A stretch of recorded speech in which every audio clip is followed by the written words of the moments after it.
साल का एक बुजुर्ग एमएसपी की लीगल गारंटी मांगता हुआ आमरण अनशन पे बैठा हुआ है। काश ये बजट किसान नेता जगजीत डल्लेवाल की टूटती हुई सांसों की पीड़ा सुन पाता। इसी दिल्ली में एक कॉन्फ्रेंस में कहा था कि मैं मुसलमानों के एक हाथ में कंप्यूटर और दूसरे हाथ में कुरान देना चाहता हूं। कंप्यूटर देने की बात तो छोड़िए, पढ़ाई के लिए जो स्कॉलरशिप मिल रही थी उसको भी छीन लिया आपने। अगर सच में बिहार के लिए कुछ करना चाहते हैं तो बिहार को बाढ़ से बचाने का प्रबंध करिए।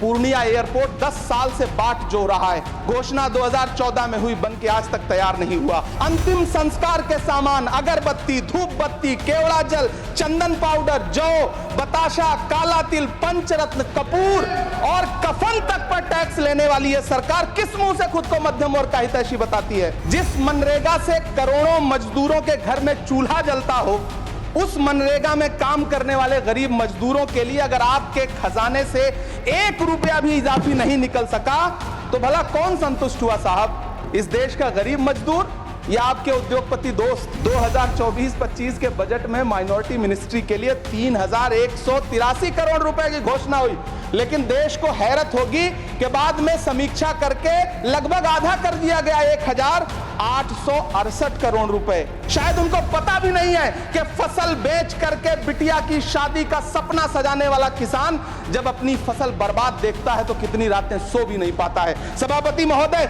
शायद वो कभी इस पीड़ा को समझ ही नहीं पाएंगी कि परिवार के किसी एक सदस्य को कैंसर जैसी बीमारी हो जाए तो घर और जमीनें गिरवी रख उठती हैं, लेकिन इलाज नहीं हो पाता। मुरादाबाद का पीतल उद्योग, कानपुर का चमड़ा उद्योग, सहारनपुर का लकड़ी उद्योग, फिरोजाबाद का चूड़ी उद्योग, अलीगढ़ का ताला उद्योग, सब सरकारी प्लानिंग से तबाह हो रहे हैं।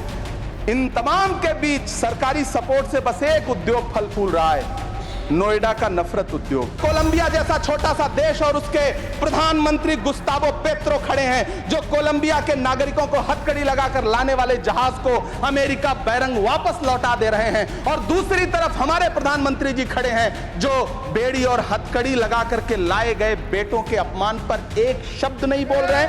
जिस देश में 40 से 45% मेडिकल फैकल्टी की सीट खाली हो, वहां बजट में 75,000 नए मेडिकल सीट्स का ऐलान हो रहा है।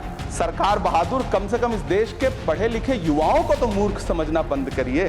जिस देश में 80 करोड़ लोगों को 5 किलो राशन के लिए कतारों में लगना पड़ता हो, उस देश में यह सरकार 12 लाख तक के टैक्स न लेने के लिए अपनी पीठ थपथपा रही है। यह मुल्क हमारा भी है, इस मुल्क की मिट्टी में हमारा भी खून पसीना शामिल है। हमसे इतनी भी क्या नफरत? रिश्तों की ये नाजुक डोरें तोड़ी थोड़ी जाती हैं, अपनी आंखें दुखती हो तो फोड़ी थोड़ी जाती हैं। श्री इमरान प्रतापगढ़ी जी 15 मिनट। धन्यवाद सभापति महोदय। कभी सुदामा पांडे धूमिल जी ने कहा था कि एक आदमी रोटी बेलता है, एक आदमी रोटी खाता है, एक तीसरा आदमी भी है जो न रोटी बेलता है न रोटी खाता है, वो सिर्फ रोटी से खेलता है। वो तीसरा आदमी कौन है? मेरे देश की संसद मौन है। सभापति महोदय, वो भी क्या दिन थे जब संसद में देश का बजट पेश होता था तो देश की सड़कें ठहर जाया करती थीं। रेल बजट पेश होता था तो लोगों की उम्मीदें रेल के डिब्बों की तरह पटरियों पर दौड़ने लगती थीं। पूरा देश धड़कने रोक करके वित्त मंत्री और रेल मंत्री को सुना करता था। अफसोस, अब बजट पेश हो जाता है, मीडिया चैनल सरकार का महिमा मंडन करते हैं और बेचारी जनता बजट के आंकड़ों के शब्द जाल में उलझी हुई महीनों बाद समझ पाती है कि उसका तो फिर से कट गया। सभापति महोदय, पिछले 2 साल अमृतकालीन बजट पेश किए गए और इस बार एक नई शब्दावली गढ़ी गई है, तुष्टीकरण बनाम संतुष्टीकरण का बजट। सभापति महोदय, सुनने में कितना अलंकारिक लगता है ये शब्द। सोच रहा हूं देश की वित्त मंत्री और प्रधानमंत्री जी से पूछूं कि आखिर किसकी संतुष्टि? जिस बजट में मनरेगा के लिए 1 रुपए की बढ़ोतरी ना हो, वही पुराना 86,000 करोड़, जबकि पहले ही 9,754 करोड़ का घाटा हो। जिस मनरेगा से करोड़ों मजदूरों के घर में चूल्हा जलता हो, उस मनरेगा में काम करने वाले गरीब मजदूरों के लिए अगर आपके खजाने से 1 रुपया भी इजाफी नहीं निकल सका तो भला कौन संतुष्ट हुआ साहब? इस देश का गरीब मजदूर या आपके उद्योगपति दोस्त? वो जो महाराष्ट्र में लोकसभा और विधानसभा के बीच में 40 लाख मतदाता बढ़ाए गए थे, अरे उन्हीं के लिए मनरेगा का थोड़ा सा बजट बढ़ा देते। क्या उसमें मनरेगा का एक भी मजदूर नहीं था 40 लाख लोगों में? सारे के सारे 12 लाख की छूट वाले से आगे के लोग थे। सभापति महोदय, कल जब वित्त मंत्री जी देश की संसद में भाषण दे रही थी तो वहां मुंबई में कोई गरीब इंसान जब अपनी जेब टटोल करके अपनी मोटरसाइकिल में 1 लीटर पेट्रोल भरवा रहा था तो उस पेट्रोल की कीमत थी 103 रुपया प्रति लीटर। आखिर इतना महंगा पेट्रोल डीजल खरीद के कौन संतुष्ट हो रहा है? इस देश के गरीब लोग या फिर सरकार के चहेते धन्ना सेठ? सभापति महोदय, वित्त मंत्री जी इस बजट को मध्यम वर्ग को संतुष्ट करने वाला बजट बता रही हैं। अरे मैडम, हम आप यहां पर बैठे रहते हैं और वहां बाहर इसी दिल्ली में 1 लीटर दूध, चाहे वो अमूल का हो या फिर मदर डेयरी का हो, उसकी कीमत 73 रुपए लीटर है। इतना महंगा बेच करके कौन संतुष्ट हो रहा है? गरीब जनता या आपके धन्ना सेठ दोस्त? सभापति महोदय, इस सरकार का बाजार और महंगाई पर कोई नियंत्रण नहीं रह गया है। चाहे देश में लहसुन 400 रुपए किलो बिक जाए, टमाटर 100 रुपए किलो बिक जाए, प्याज का दाम सुनकर आंखों में आंसू आ जाए, लेकिन वित्त मंत्री महोदया बजट में महंगाई का मां भी नहीं बोलती हैं। बच्चों की किताब और पेंसिल तक पर टैक्स लगाने वाले सरकार से मैं पूछना चाहता हूं कि आप मध्यम वर्ग का हितैषी बताते हैं, खुद को तो शर्म नहीं आती है? खुद को धार्मिक कहने वाली सरकार भगवान श्री कृष्ण के प्रिय खाद्य पदार्थों दही और मक्खन तक पर जीएसटी लगाती है और बात करती है मध्यम वर्ग की हिमायती होने की।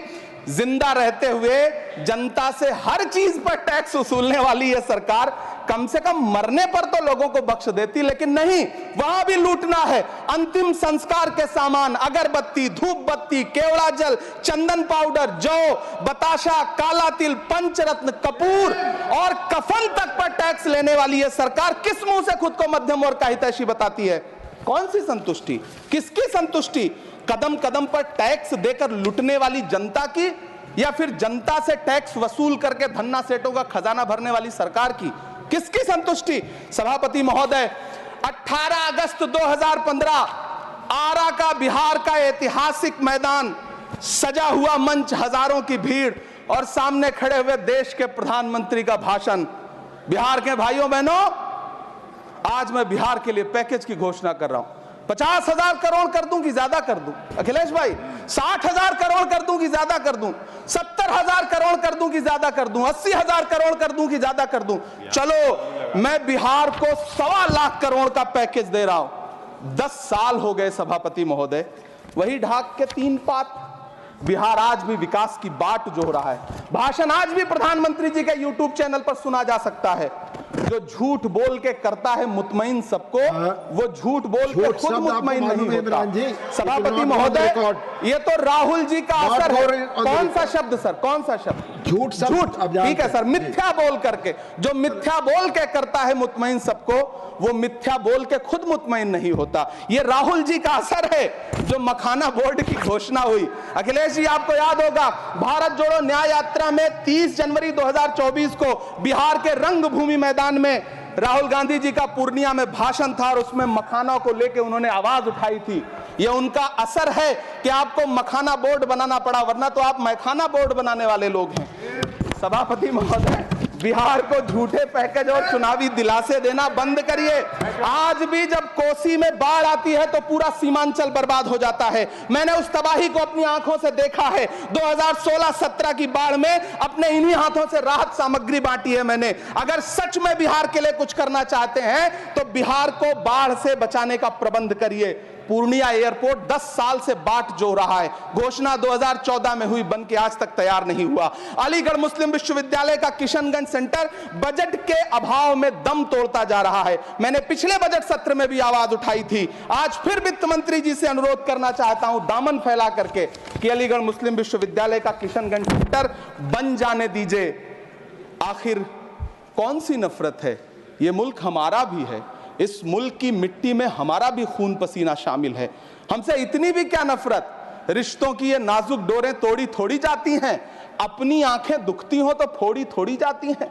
सभापति महोदय, अल्पसंख्यक मंत्रालय का बजट काटकर मौलाना आजाद नेशनल फेलोशिप बंद कर देना, प्री मैट्रिक स्कॉलरशिप बंद कर देना, नई मंजिल योजना बंद करना, धरोहर योजना बंद करना। 2024-25 के बजट में माइनॉरिटी मिनिस्ट्री के लिए 3,183 करोड़ रुपए की घोषणा हुई, लेकिन देश को हैरत होगी कि बाद में समीक्षा करके लगभग आधा कर दिया गया, 1,868 करोड़ रुपए। मुझे सरकार से पूछना है कि कौन संतुष्ट हुआ? इस देश का अल्पसंख्यक संतुष्ट हुआ है या आप संतुष्ट हुए? किसका संतुष्टिकरण? सभापति महोदय, मैं प्रधानमंत्री जी से कहना चाहता हूं कि आप ही ने 1 मार्च 2018 को किंग अब्दुल्ला को, जॉर्डन के किंग अब्दुल्ला को मेहमान बना करके इसी दिल्ली में एक कॉन्फ्रेंस में कहा था कि मैं मुसलमानों के एक हाथ में कंप्यूटर और दूसरे हाथ में कुरान देना चाहता हूं। कंप्यूटर देने की बात तो छोड़िए, पढ़ाई के लिए जो स्कॉलरशिप मिल रही थी उसको भी छीन लिया आपने। किसको संतुष्ट करने के लिए? हम समझते हैं इस साजिश को। आप माइनॉरिटी मिनिस्ट्री का बजट काटते काटते एक दिन मिनिस्ट्री को ही बंद कर देना चाहते हैं। वो जहर देता तो सबकी नजर में आ जाता, सो ये किया कि हमें वक्त पर दवाएं न दी। सभापति महोदय, मैं तो वित्त मंत्री जी से पूछना चाहता हूं आपके माध्यम से कि शायद आपको पता ही नहीं है कि गृहस्थी चलाने वाली एक गृहिणी की मुश्किलें क्या क्या होती हैं। आपने कभी सोचा भी नहीं होगा कि जब वो किचन में सब्जी बनाने के लिए कढ़ाई में तेल डालती है तो उसके साथ उसके आंसू भी गिरते हैं। सभापति महोदय, शायद उन्हें पता भी ना हो कि एक छोटी सी गाड़ी और एक छोटे से फ्लैट का EMI भरने के बाद इस देश का एक गरीब इंसान जब अपने बच्चों की फीस भरने के बारे में सोचता है तो उसे कितनी खुशियों का गला घोंटना पड़ता है। शायद उनको पता भी नहीं है कि फसल बेच करके बिटिया की शादी का सपना सजाने वाला किसान जब अपनी फसल बर्बाद देखता है तो कितनी रातें सो भी नहीं पाता है। सभापति महोदय, शायद वो कभी इस पीड़ा को समझ ही नहीं पाएंगी कि परिवार के किसी एक सदस्य को कैंसर जैसी बीमारी हो जाए तो घर और जमीनें गिरवी रख उठती हैं लेकिन इलाज नहीं हो पाता। सभापति महोदय, इसी देश की संसद में कभी स्वर्गीय सुषमा स्वराज जी ने कहा था कि जब जब देश की करेंसी गिरती है तब तब देश की प्रतिष्ठा गिरती है। एक तरफ कोलंबिया जैसा छोटा सा देश और उसके प्रधानमंत्री गुस्तावो पेत्रो खड़े हैं जो कोलंबिया के नागरिकों को हथकड़ी लगाकर लाने वाले जहाज को अमेरिका बैरंग वापस लौटा दे रहे हैं, और दूसरी तरफ हमारे प्रधानमंत्री जी खड़े हैं जो बेड़ी और हथकड़ी लगा करके लाए गए बेटों के अपमान पर एक शब्द नहीं बोल रहे। सभापति महोदय, मैं इतिहास के पन्ने पलट रहा हूं, मुझे 2 किरदार याद आ रहे हैं। एक तरफ निक्सन के 7वें बेड़े की धमकियों के सामने लोहे की तरह अडिग इंदिरा गांधी खड़ी हैं, तो दूसरी तरफ खुद ही नमस्ते ट्रंप का नारा लगाते हुए प्रधानमंत्री जी खड़े हैं। मेरे कानों में सुषमा स्वराज जी की आवाज गूंज रही है। बहुत कम बोलने वाले डॉक्टर मनमोहन सिंह ने बहुत ज्यादा बोलने वाले प्रधानमंत्री जी को जब देश की बागडोर सौंपी थी तो $1 58 रुपए का था, आज 85 से 87 के बीच में झूल रहा है। इन दिनों रुपए की अहमियत गिरती है तो न तो देश की प्रतिष्ठा गिरती है, ना प्रधानमंत्री की गरिमा। जिस देश में 80 करोड़ लोगों को 5 किलो राशन के लिए कतारों में लगना पड़ता हो, उस देश में यह सरकार 12 लाख तक के टैक्स न लेने के लिए अपनी पीठ थपथपा रही है। हुकूमत इस कदर आवाम पर एहसान करती है, ये आंखें छीनती है और चश्मे दान करती है। सभापति महोदय, महाराष्ट्र का भिवंडी हो, मालेगांव हो, इचल करंजी हो, यूपी का बनारस हो, मुआयमा हो, मुबारकपुर हो, रांची का छोटा नागपुर हो, बिहार का भागलपुर हो, हर जगह बुनकरों की उम्मीदें तोड़ रही हैं, लेकिन इस सरकार के पास उनके लिए कुछ भी नहीं है। मुरादाबाद का पीतल उद्योग, कानपुर का चमड़ा उद्योग, सहारनपुर का लकड़ी उद्योग, फिरोजाबाद का चूड़ी उद्योग, अलीगढ़ का ताला उद्योग, सब सरकारी प्लानिंग से तबाह हो रहे हैं। इन तमाम के बीच सरकारी सपोर्ट से बस एक उद्योग फल फूल रहा है, नोएडा का नफरत उद्योग। सभापति महोदय, जिस देश में 40 से 45% मेडिकल फैकल्टी की सीट खाली हो, वहां बजट में 75,000 नए मेडिकल सीट्स का ऐलान हो रहा है। सरकार बहादुर, कम से कम इस देश के पढ़े लिखे युवाओं को तो मूर्ख समझना बंद करिए। वो अब तिजारती पहलू निकाल लेता है। पहले 7500 मेडिकल सीट्स बाद में बनाइएगा, पहले जो एम्स में 2161 पद खाली पड़े हैं उनको तो भर दीजिए। वो अब तिजारती पहलू निकाल लेता है, मैं कुछ कहूं तो तराजू निकाल लेता है, मैं इसलिए भी तेरे फन की कद्र करता हूं तो झूठ बोल के आंसू निकाल लेता है। सभापति महोदय फिर झूठ आया है, मैं उसे मिथ्या कर दे रहा हूं। शायरी में बार बार आ जाता है, क्या करूं महोदय। काश ये बजट, सभापति महोदय वो एक शब्द मैं मिथ्या कर दे रहा हूं सर, वो एक शब्द को हटा दीजिए। ध्यान रखें, ऐसे जो भी शब्द होंगे आपके भाषण में सभापति महोदय काश ये बजट बीपीएससी के पेपर लीक की शिकायत करने वाले नौजवानों पर बरसती हुई पुलिस के लाठियों पे जख्मों पर मरहम लगा पाता। सभापति महोदय पिछले 80 दिन से 70 साल का एक बुजुर्ग एमएसपी की लीगल गारंटी मांगता हुआ आमरण अनशन पे बैठा हुआ है। काश ये बजट किसान नेता जगजीत डल्लेवाल की टूटती हुई सांसों की पीड़ा सुन पाता। काश ये बजट प्रतियोगी परीक्षाओं की तैयारी के लिए दिल्ली, कोटा, पटना, अहमदाबाद जैसे शहरों में, इलाहाबाद जैसे शहरों में किताबों के साथ गल रहे युवाओं के सपनों को जिंदगी दे पाता। काश ये बजट वंदे भारत के सुनहरे विजुअल के बजाय देश की गरीब जनता को कुछ और पैसेंजर ट्रेनें दे पाता। काश ये बजट सीनियर सिटीजन को ट्रेन टिकटों में मिलने वाली रियायतें वापस लौटा पाता जिनको सरकार ने कोविड के नाम पे छीन लिया था। काश ये बजट किसानों की राह में कीले नहीं बल्कि कालीन बिछाने वाला बन पाता। काश ये बजट सरकारी मालिकों को यह समझा पाता कि नेहरू को कोसने से अर्थव्यवस्था नहीं सुधरेगी, उसके लिए डॉक्टर मनमोहन सिंह साहब की अर्थ नीति अपनानी पड़ेगी। पिछले 11 साल से नेहरू जी को कोस रहे हैं, आखिर कब तक कोसिएगा। थोड़ा पंडित नेहरू जी के बारे में पढ़िए, तब पता चले कि पंडित नेहरू की शख्सियत का नाम है। दुनिया का पहला ऐसा राजनेता जिसने अपनी जिंदगी की आजादी के लिए, देश की आजादी के लिए 3259 दिन अंग्रेजों की जेल में बिताए। पंडित नेहरू एक ऐसे महान शख्स जिनके पिता पंडित मोतीलाल नेहरू, जिनकी बहन विजय लक्ष्मी पंडित, जिनके बहनोई पंडित रंजीत सीताराम, जिनकी बेटी इंदिरा गांधी, जिनके दामाद फिरोज गांधी, सब ने अंग्रेजों से लड़ते हुए स्वतंत्रता आंदोलन में जेल काटी। आप किस मुंह से उनकी लकीर छोटी करने की बात करते हैं? नहीं कर पाइएगा, 7 जन्मों में नहीं कर पाइएगा, क्योंकि जिस्म की मौत कोई मौत नहीं होती है। जिस्म मिट जाने से इंसान नहीं मर जाते, धड़कने रुकने से अरमान नहीं मर जाते, सांसें थम जाने से ऐलान नहीं मर जाते। जिस्म की मौत कोई मौत नहीं होती है। सभापति महोदय, मैं आपके सामने खड़ा होकर के एक बहुत छोटी सी कहानी सुनाना चाहता हूं कि महान बादशाह सिकंदर ने जब यूनान फतेह किया तो जीत का जश्न मनाने के लिए शहर की सड़कों पर निकला। तो उसने देखा कि पूरा शहर तो जश्न मना रहा है, एक फकीर सड़क के किनारे चादर तान के सो रहा है। सिकंदर को गुस्सा आया, घोड़े से उतरा, उस फकीर के पास गया और उसे सोता देख करके उसे जोर की एक लात मारी और लात मार के कहा कि क्यों रे फकीर, मैंने यूनान फतेह कर लिया, लोग जश्न मना रहे हैं और तू सो रहा है।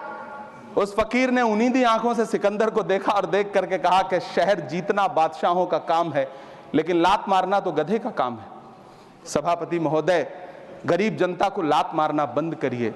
ये अमीरों के लिए बनाया गया बजट है, ये निराशाजनक बजट है। हम अमृतकाल सुनते आ रहे थे, ये अमृतकाल इतनी जल्दी समाप्त हो गया कि अब अमृतकाल का कोई नाम तक नहीं लेना चाहता है। इसलिए मैं इस सदन में खड़ा होकर के देश की वित्त मंत्री महोदया से कहना चाहता हूं कि आपने अल्पसंख्यकों के बजट में जो कटौती की है उसको बहाल करिए। आपने मनरेगा को जो स्थिर रखा है उसका घाटा 9,754 करोड़ है, कम से कम उतना बढ़ा करके फिर से उसे बहाल करिए। नौजवानों के लिए रोजगार दीजिए, किसानों को एमएसपी की लीगल गारंटी दीजिए। यही मैं आपसे अपील कर रहा हूं। धन्यवाद सर, आपने इतना जो समय दिया उसके लिए शुक्रिया।